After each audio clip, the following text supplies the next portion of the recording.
সদর থেকে মানে মনিহাট থেকে কেশবপুর পর্যন্ত আসতে চান, আপনার ভাড়া পড়বে 60 থেকে 70 টাকা করে। এই বিনা টাকা কেশবপুর পর্যন্ত যাবো, উনি রাজি হয়ে গেছে।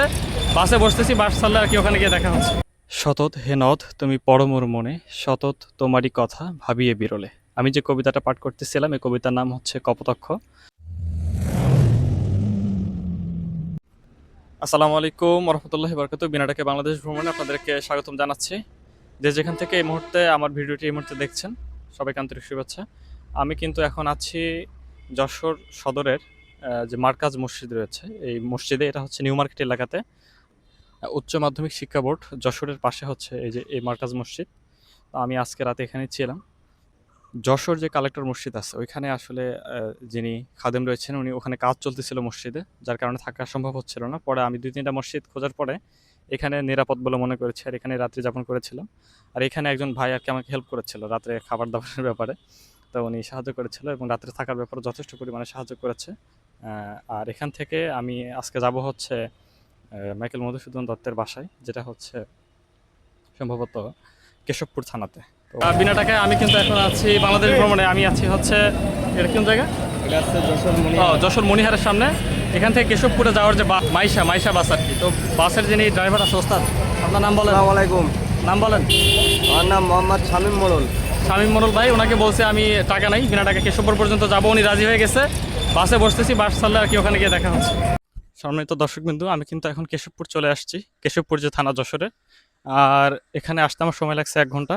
আর যে বাসে করে আমি আসছি বিনা টাকায়, এখানে আপনি যদি যশোর সদর থেকে মানে মনিহাট থেকে কেশবপুর পর্যন্ত আসতে চান, আপনার ভাড়া পড়বে 60 থেকে 70 টাকা করে। তো আমার 1 ঘন্টা সময় লাগলো আসতে। আর এখানে যে কেশবপুর সরকারি ডিগ্রি কলেজ আছে, এই কলেজের মেইন রোড, এই রোড দিয়ে আমি হাঁটতেছি। আর এখান থেকে মাইকেল মধুসূদনের বাসা প্রায় 12 কিলোমিটার। এখন পর্যন্ত কোনো গাড়ি পাইনি, দেখি কোনো গাড়ি পাইলে আমি লিফট নেওয়ার চেষ্টা করবো, যে তারা আমাকে বিনা টাকা নেয় কিনা। আর এখানে সম্ভবত অটোর ভাড়া হচ্ছে 30 থেকে 40 টাকা হইতে পারে। তো চলেন যাওয়া যাক। দর্শকবৃন্দ, আমি কিন্তু মাইকেল মধুসূদনের বাড়ি চলে আসছি। কিছু তথ্য আগে বলি, তারপরে এই জায়গার মানে ফুটেজ আপনাদেরকে শেয়ার করতেছি। এই 12 কিলোমিটার রাস্তা আসতে আমাকে 4টা গাড়ি পরিবর্তন করতে হয় আর কি। 2টা দুঃখিত 3টা অটো আর হচ্ছে একটা বাইক। তো 3টা গাড়ি পরিবর্তন করার মাধ্যমে আমি এই জায়গা পর্যন্ত আসছি বিনা টাকায়। তারপরে 10 টাকা খরচ হয়েছে আর কি, একেবারে বিনা টাকায় না, 10 টাকা খরচ হয়েছে। আর হচ্ছে এই যে এই বাড়িতে প্রবেশ করতে হচ্ছে 20 টাকা লাগবে। দেশীয় পর্যটকদের জন্য 20 টাকা করে টিকিট মূল্য, আর যারা বিদেশি রয়েছেন তাদের জন্য 300 টাকা করে টিকিট মূল্য। সতত হে নদ তুমি পড়ো মোর মনে, সতত তোমারই কথা ভাবিয়ে বিরলে। আমি যে কবিতাটা পাঠ করতেছিলাম হচ্ছে এই কবিতার নাম হচ্ছে কপোতাক্ষ। আর এর লেখক হচ্ছে মাইকেল মধুসূদন দত্ত, যার জন্ম 1824 সালের 25শে জানুয়ারি বাংলাদেশের যশোর জেলার কেশবপুর উপজেলার সাগরদাড়ি গ্রামে। তার বাবার নাম হচ্ছে রাজনারায়ণ দত্ত এবং তার প্রাথমিক শিক্ষা জীবন শুরু হয় এই গ্রাম থেকেই। পরবর্তীতে তিনি কলকাতা হিন্দু কলেজে ভর্তি হন। মাইকেল মধুসূদন দত্তের মূল নাম হচ্ছে মধুসূদন দত্ত, কিন্তু মাইকেল শব্দটা কিভাবে যুক্ত হলো? যখন তিনি 1843 সালে খ্রিস্টান ধর্মে দীক্ষিত হয়, তখন তার নামের আগে তিনি মাইকেল যুক্ত করেন। এরপর থেকে তাকে মাইকেল মধুসূদন দত্ত বলে ডাকা হয়। এবং তার জীবনের দীর্ঘ একটা সময় তিনি বিলেতে পড়ালেখার জন্য এবং ব্যারিস্টারি করার জন্য ফ্রান্সে কাটান। এরপর তিনি দেশে ফিরে আসেন এক পর্যায়ে, এবং 1873 সালে তিনি কলকাতায় মৃত্যুবরণ করেন অত্যন্ত দুঃখজনকভাবে। আমি মাইকেল মধুসূদন দত্ত সম্পর্কে আপনাদেরকে অতি সংক্ষেপে ছোট্ট করে কিছু বলার চেষ্টা করতেছিলাম। আর এখন আমি হচ্ছে আপনাদেরকে ওনার যে বাড়ি বা ওনার পৈতৃক নিবাস এটা ঘুরে দেখানোর চেষ্টা করব। তো চলেন ঘুরে দেখানো যাক। দর্শকবৃন্দ, আমার পিছনে যেটা দেখতে পাচ্ছেন এটা হচ্ছে কবির পৈতৃক কাছারি, মানে হচ্ছে ঘর, রুম আর কি, এই রুমটা। আর এই মুহূর্তে যেই ভবনটা আপনি দেখতে পাচ্ছেন আমার ক্যামেরার ডান পাশে এবং আমার পিছনে, এটা হচ্ছে কবির পারিবারিক মন্দির, যেটা ছিল মাইকেল মধুসূদন দত্তের। পেছনের এটাই হচ্ছে পারিবারিক মন্দির। আর এই পাশে জাদুঘরের হয়তো বা কিছু রাখা আছে, এখানে আমরা ঢুকে দেখার চেষ্টা করব। যদি ভিডিও করতে দেয় আমরা আপনাদেরকে সাথে নিয়ে দেখার চেষ্টা করব। দর্শকবিন্দু, আমার পেছনের যে দরজা দেখতে পাচ্ছেন আর এই পাশের যে রুমগুলো রয়েছে, এই রুমগুলোতে কবির পারিবারিক ব্যবহৃত বিভিন্ন জিনিসপত্র, যেমন খাট, এরপরে হচ্ছে বিভিন্ন থালা, সিন্দুক, এই তেজসপত্রগুলো রাখা আছে। তবে ভিতরে সিসিটিভি ক্যামেরা আছে, ভিডিও করা নিষেধ। তো আমি ভিতরে ভিডিও করতে পারতেছি না। আপনারা যদি এই যে এই অংশটাতে আসেন, এই দিক দিয়ে আসার পরে এখানে প্রথমেই যে গেটটা পেয়ে যাবেন, এই গেট দিয়ে ঢুকলে এখানে কবির বংশ পরিচয় এগুলো পেয়ে যাবেন, বিভিন্ন ছবি টবি দেওয়া আছে আর কি। তো যারা আসবেন অবশ্যই দেখতে পারেন। আমার এই পেছনে কর্নারটা হচ্ছে মেঘনাদ বধ কর্নার আর কি, মানে যেই কবির মেঘনাদ বধ মানে মেঘনাদ কাব্যগ্রন্থ ছিল, সেই প্রথম থেকে শুরু করে নিয়ে সপ্তম স্বর্গ পর্যন্ত সবগুলো লেখা আপনি এই রুমে আসলে পেয়ে যাবেন। দর্শক বিন্দু, এখন আপনারা যে বাড়িটা দেখতে পাচ্ছেন এটা হচ্ছে কবির কাকার বাড়ি আর কি। হ্যাঁ, 2 তলা বিশিষ্ট, এটা হচ্ছে কবির কাকার বাড়ি।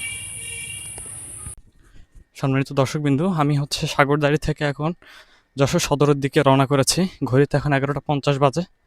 আর দুপুরের মধ্যেই মানে 1টা থেকে 1:30টার ভিতরে আমাকে যশোর সদরে থাকতে হবে, কারণ সন্ধ্যার ভিতরে আমাকে আবার ঝিনাইদহের দিকে যাইতে হবে।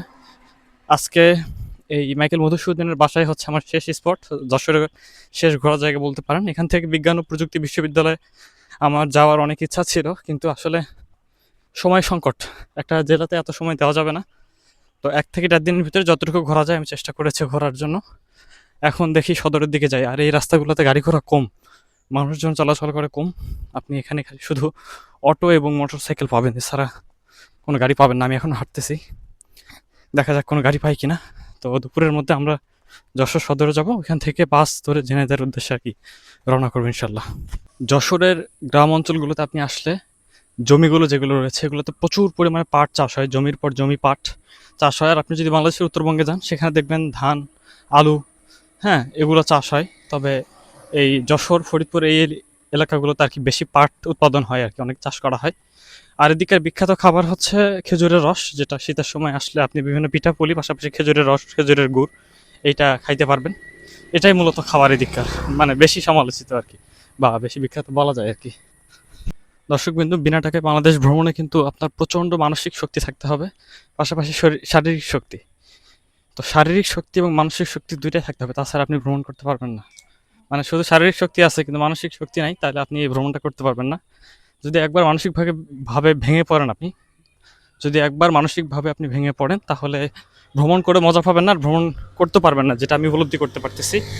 প্রচণ্ড পরিমাণে আপনাকে মানসিক শক্তি থাকতে হবে, পাশাপাশি শারীরিক। কারণ একটা জেলাতে সবসময় আপনি গাড়ি থেকে সাহায্য পাবেন না, অনেক হাঁটতে হতে পারে। যেমন আমি এখন পর্যন্ত যশোরে প্রায় 11 থেকে 12 কিলোমিটার রাস্তা হেঁটে ফেলেছি অলরেডি। তো এটা অনেক বিশাল কিছু আর কি আমার কাছে। তবে দেখা যাক আল্লাহ সবগুলো জেলা ঘুরে দেখা পর্যন্ত কতটুকু আমাকে সাহায্য করে। সম্মানিত দর্শকবৃন্দ, আমি এখন আছি যশোর সদরে। তো আমি হচ্ছে সাগরদাড়ি থেকে এখানে একটা বাসে চলে আসছি আর কি। প্রথমে তারা নিতে চায়নি, পরে একজন ওস্তাদ বলছে যে না, নেওয়া যাবে, আসেন। পরে সে বাসে চড়ে এই পর্যন্ত আসছে। আর কিছু তথ্য দিই, সেটা হচ্ছে আমি যখন যশোরে আসি তখন গোপালগঞ্জ জেলা এবং নড়াইল জেলা, এই দুইটা জেলার মধ্যে দিয়েই আমি আসি। তবে সেখানে নামার সুযোগ হয়নি, অন্য কোনো একটা সময় আমি সেটা ঘুরে দেখার চেষ্টা করব। আর আজকের এই দিনে আমার এখান থেকে যাওয়ার কথা ছিল ঝিনাইদহ হয়ে মেহেরপুর হয়ে কুষ্টিয়া ঢোকার কথা ছিল, কিন্তু আমি ঝিনাইদহ বা মেহেরপুর কোনোটাতে যাচ্ছি না। আমি আজকে ঢুকবো হচ্ছে কুষ্টিয়ার দিকে। এখান থেকে গড়াই এবং রূপসা এই দুইটা বাস মনে হয় কুষ্টিয়া রুটে চলাচল করে যশোর থেকে আর কি। তো এখন ঘড়িতে বাজে প্রায় 2টা 25 মিনিট। আমি বাস কাউন্টারে যাব, গিয়ে দেখি কুষ্টিয়া পর্যন্ত যাওয়া যায় কিনা। তো দেখা যাক। আর যারা এখন পর্যন্ত প্রথম পর্বটা দেখেন নাই আমাদের যশোর ভ্রমণে, তারা দেখে আসতে পারেন। আর আজকের মতো এখানেই যশোর ভ্রমণের পর্ব এখানে শেষ করছি। আবার দেখা হবে অন্য কোনো ভিডিওতে, অন্য কোনো তথ্যচিত্রে। ততক্ষণ পর্যন্ত ভালো থাকুন, সুস্থ থাকুন। আল্লাহ হাফেজ। আসসালামু আলাইকুম ওয়া রাহমাতুল্লাহি ওয়া বারাকাতুহু।